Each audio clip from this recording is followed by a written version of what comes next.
PMAY যিটো survey এই সাৰ্ভেত মানে এনেকুৱা বদমাছ মানে এজন মানুহে 3টা 4টা মানে PMAY কিবা কি বুলি কয় জিঅ' টেকিং কৰি লৈছে হাগ্ৰামা মহিলাৰী দেৱে কৈছে যে PMAY যে ঘৰ এতিয়া মানে কিবা কৰা হৈছে আবণ্টন দিয়াৰ কাৰণে এটা প্ৰসেস মানে বেনিফিচিয়াৰী সিলেকশনৰ প্ৰসেসত UPPL ৰ মানুহে একজনে 2টা 3টাকে লৈছে বুলি কৈছে তেখেতকে হয়তো মিসব্ৰিফ হৈছে তেখেতসকলে খবৰ ল'ব পাৰে যিখিনি এতিয়া আমাৰ যে বেনিফিচিয়াৰী আইডেন্টিফিকেশনৰ প্ৰসেস এটা কোনো পাৰ্টি ওয়াৰ্কাৰে কৰা নাই কোনো BCDC মেম্বাৰ চেয়াৰম্যানে কৰা নাই এইটো যিখিনি গ্ৰাসৰুট লেভেল সার্ভিস প্রোভাইডার আছে আমার কি বুলি কয় এইটো BCDC লেভেলত যে থাকে আমার GRS বিলাকে কৰিছে অঙ্গনবাড়ী ওয়াৰ্কাৰে কৰিছে আশা ওয়াৰ্কাৰে কৰিছে আমাৰ BCDC মেম্বাৰ চেয়াৰম্যানে জাস্ট এসিস্ট কৰিছে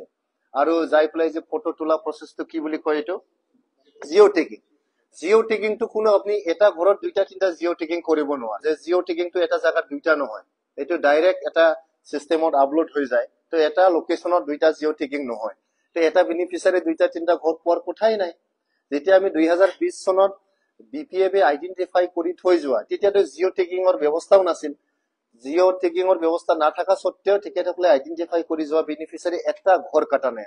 সব ঘৰ 100% কমপ্লিটেড 100% ঘৰ কমপ্লিটেড 3.5 লাখতকে অধিক PMAY ঘৰ only in rural areas urban area to আছে urban area মিলি আমাৰ প্ৰায়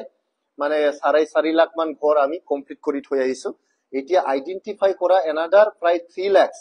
across BTR প্ৰায় 3 লাখ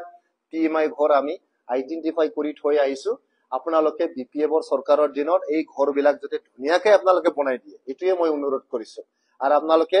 এইটো কিবা ক্যান্সেল কৰিব এইটো ক্যান্সেল কৰাৰ কোনো প্ৰসেসে নাই একবাৰ জিও টেকিং হৈ গলে এইটো ক্যান্সেল কৰাৰ কোনো সিস্টেম নাই আপোনালোকে ৰিডো কৰিব পাৰে সেম ঘৰতে যাই পেলাই আপোনালোকে জিও টেকিং কৰিব লাগিব